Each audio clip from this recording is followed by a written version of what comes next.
Napoléon a souhaité mettre son frère Joseph sur le trône d'Espagne et pour ce faire, il a donc en réalité organisé un espèce de coup monté, il a enlevé les princes et il les a mis donc en résidence forcée à Valençay. Ce qui fait que le château de Valençay devient une prison dorée, celle des princes espagnols.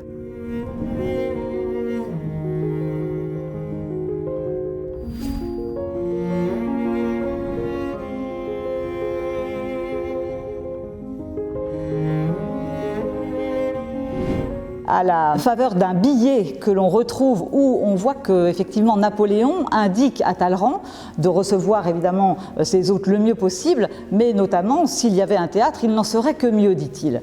Et on a effectivement, nous, ce théâtre qui n'était pas daté, dont on n'avait pas non plus en réalité le nom de l'architecte.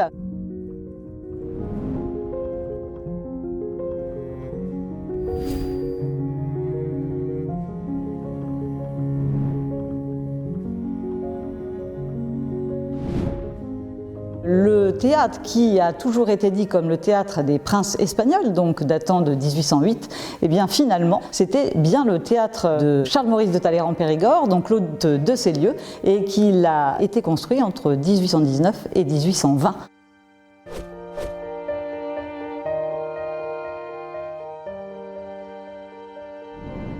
On ne sait pas exactement quel était le bâtiment qui précédait le théâtre.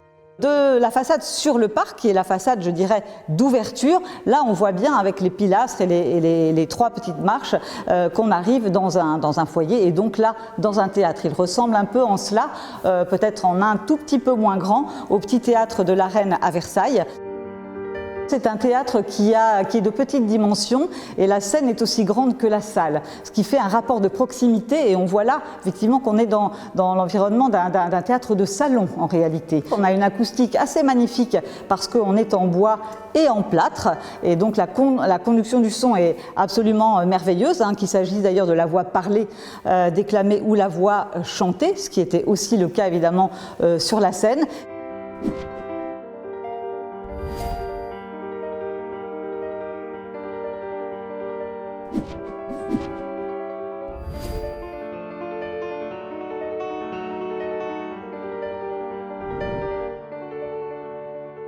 Pour tout ce qui était des choses beaucoup plus spécifiques au théâtre, comme le plafond voûté par exemple, comme l'ensemble des décors, comme les peintures sur les murs, et bien là il a fait en fait appel à Cicéry qui était en réalité le décorateur de l'Opéra de Paris.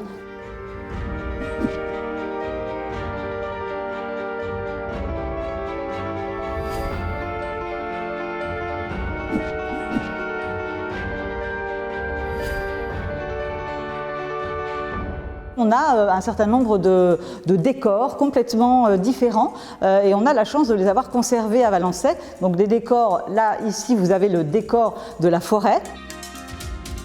C'est assez rare d'avoir un théâtre de cette époque avec un grand ensemble de décors. Vous avez des théâtres voilà, comme Compiègne, comme Versailles, Fontainebleau, qui conservent aussi des décors, mais Valençay, c'est vrai, fait partie en fait de ceux qui conservent les décors anciens en très grand nombre. Nous avons un petit cabinet des quinquets qu'on a reconstruit et qui montre eh bien, le système d'éclairage, puisqu'on n'était plus dans un éclairage à la bougie. La bougie, ça fait brûler les théâtres.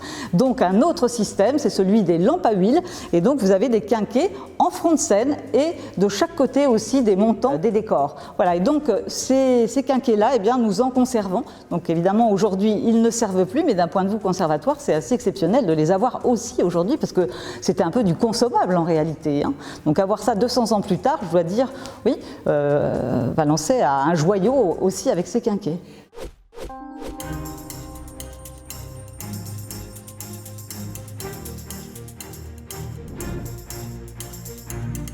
Rarement on a parlé en fait d'un Talleyrand mécène, d'un Talleyrand amoureux de musique, et alors qu'il avait un musicien partout avec lui.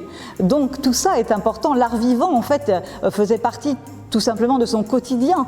Des musiciens étaient ici, composaient de la musique, il y avait un pianoforte dans le salon, forcément. Donc ça dit aussi que Talleyrand, en plus voilà, d'être un esthète, d'être un fin gourmet, d'être un homme d'État, eh bien c'est aussi voilà, un homme qui cultivait aussi l'amour, je crois, des artistes.